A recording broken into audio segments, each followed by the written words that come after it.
ഈ ആട്ടുതൊട്ടിൽ എന്തോ കിടന്ന് ആടുന്നേ? കാറ്റുകൊണ്ടായിരിക്കും. ഈ തടിയുടെ സാധനമോ? ചിലപ്പോൾ ലൈറ്റ് വെയിറ്റ് ആയിരിക്കും. ലൈറ്റ് വെയിറ്റ് ആയിരിക്കും. നീ എന്തോടെ ഇത്ര അണിഞ്ഞൊരുക്കിയിരിക്കുന്നേ? ചേട്ടൻ വരുമെന്ന് പറഞ്ഞില്ലേ, അതാ. എന്ന് പറഞ്ഞ് ഷാളെന്തേ? ഷോൾ ഇവിടെ ഉണ്ട്. എന്താ ഇടാഞ്ഞേ? ഞാനിവിടെ ഒറ്റയ്ക്കല്ലേ, പിന്നെ എന്തിനാ ഇടുന്നേ? ആരും ഇല്ലെന്ന് നിന്നോട് ആരാ പറഞ്ഞത്? അപ്പുറത്തെ വീട് പണി കിടക്കുന്ന കണ്ടില്ലയോ?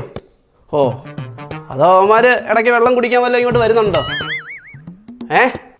കഥ എന്തിനാടി തുറന്നിട്ടെ? അത് ചേട്ടൻ വരുന്ന സമയമായല്ലോ, ചേട്ടനെ വിളിച്ചു പറഞ്ഞില്ലേ ഇപ്പൊ വരുമെന്ന്, അതാ ഞാൻ തുറന്നിട്ടെ. എപ്പോട്ടൊക്കെ പോയി നോക്കണോ ഞാൻ? വേണ്ട. പുതിയ നിയമങ്ങളോ, വീട്ടിൽ ഷോൾ ഇടാൻ പറ്റത്തില്ല, കഥ തുറന്നിടാൻ പറ്റത്തില്ല, എന്തോ ലിപ്സ്റ്റിക് ഇടാൻ പറ്റത്തില്ല. ആരെ വിളിച്ചു കയറി? ഞാൻ ആരെ വിളിച്ചു കയറ്റാനാ? അതോ ആരെങ്കിലും വന്നു കഴിഞ്ഞാൽ അവനെ ഉണ്ടല്ലോ ഞാൻ.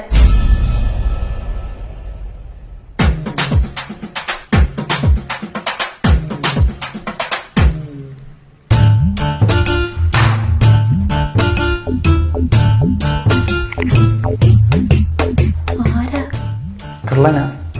എന്താ ഈ സമയത്തൊക്കെ? ഞാനിത് പകൽക്കൊള്ളക്കാരനാ. നല്ല ബെസ്റ്റ് ടൈമിങ്. അത് പിന്നെ ജീവിക്കാൻ വേണ്ടി കേറിയതാ. ജീവിക്കാൻ വേണ്ടി കയറാൻ ഇതെന്താ ദുബായിയോ? ദേവിയുടെ ശബ്ദം വെച്ച ആളെ കൂട്ടരുത് പ്ലീസ്. ഞാനായിട്ട് ശബ്ദവും ഉണ്ടാക്കത്തില്ല, ആളെയും കൂട്ടത്തില്ല. നീ ആയിട്ട് ആളെ കൂട്ടാതിരുത്താ മതി. അയ്യോ, ഞാൻ ഒരിക്കലും ചെയ്യത്തില്ല. ഈ